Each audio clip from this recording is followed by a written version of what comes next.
I got to tell you, Stephen, again, I'm so honored to talk with you because you have created this incredible, incredible piece. And oh wow, we have some visitors with us. Yeah. Well, hello. How are you? I'm going to take an assumption here that you all are the reenactors. That is correct. Why don't you introduce yourselves? My name is Marvin Nicholson. I represent Federal B, 2nd U.S. Cavalry Light Artillery with the rank of Sergeant Major. And you? And I'm James White, and also the same. Joe White, corporal, and also the same representing U.S.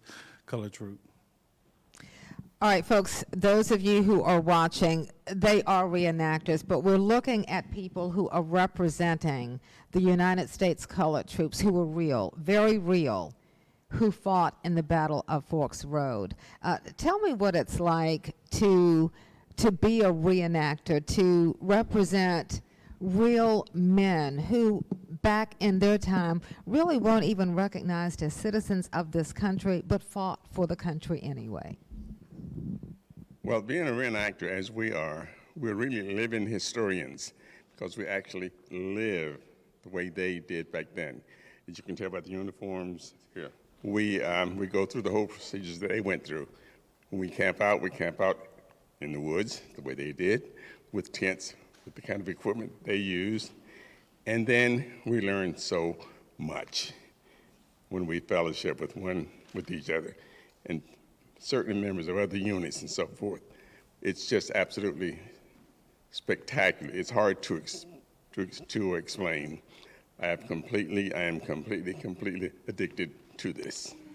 Well, I was speaking to our viewers earlier about the fact that when I was coming along, I did not get a history lesson on the United States Colored Troops, which is very unfortunate. You all are living history right now. You are acting the history. Tell me what that's like. Well, in reference to what you said, I'm a retired public school administrator, and I didn't know any of this. I guess I shouldn't apologize. I just didn't know. I was retired, and I came by incident involved with this after the movie Glory came out. That sort of opened eyes. But since that time, it's hard to describe just how much I've learned and how much I am learning, and it's unbelievable. So do you all camp out as well and live out history as they did? And if so, tell me what that's like. It's one thing to say you want to be a part of history and contribute to it, which I'm hoping those of you watching will do, but you're actually acting out what they did. What's that like?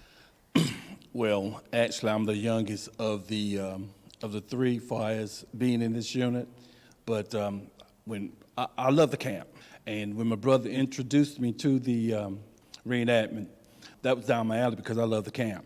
He wrote 2 books, and that's what really inspired me because our great-great-grandfather was in one of the units. And I wanted to be part of history because I'm also into the public school system after 28 years, and I want to learn history about the black troops in the Civil War. Okay, now I have chills. Your great-great-grandfather was one of the members of the troops? Yes, Anthony Davis out of Southport.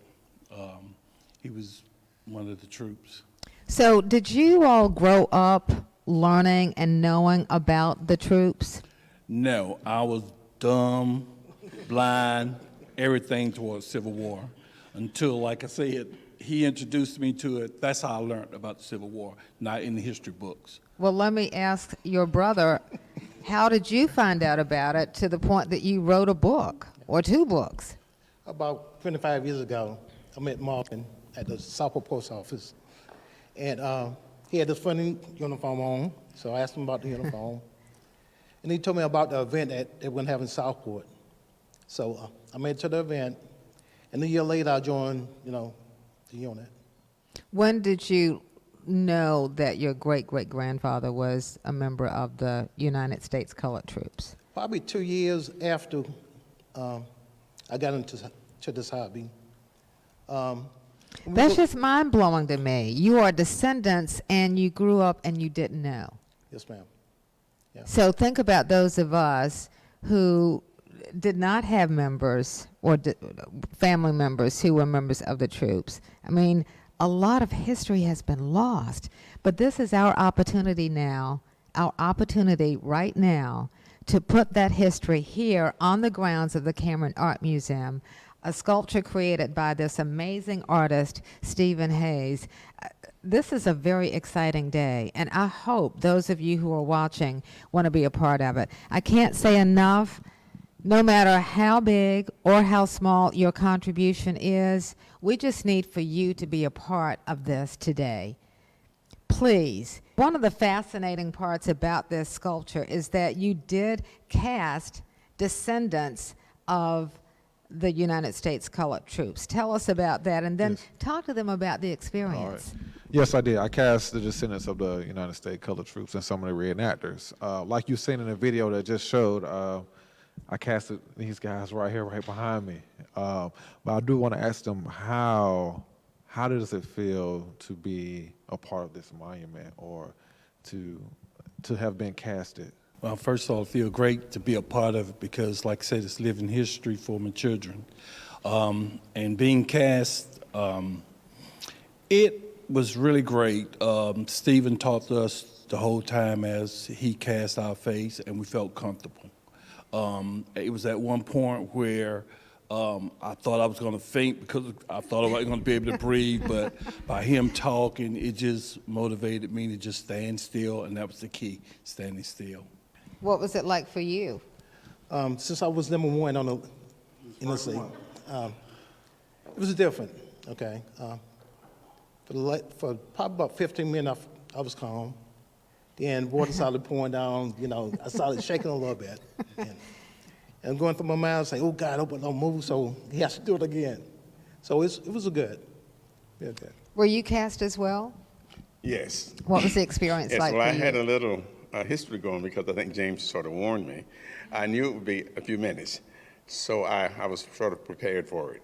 And I didn't get anxious or anything, so I was just fine all the way through. As I recall, now Stephen may disagree, but I think I was all right. For the most part, while I was casting them, nobody didn't show any fear or they didn't shake or anything because, like I said, I'm talking all the way through and I'm making sure that they're comfortable because I don't want nobody to feel uncomfortable in that moment because it's a moment where you're giving your body, it's just like you don't want to be uncomfortable. I want to make sure that they're comfortable so that everything looks well. And I want to thank you all for being a part of it and to, giving your body for me to create this monument, a life-size monument. Incredible. And it must be a fantastic feeling to know that when the bronze sculpture finally arrives in Wilmington, North Carolina, we will see your faces. Incredible. Thank you, gentlemen, very much for being here. Thank you. So amazing.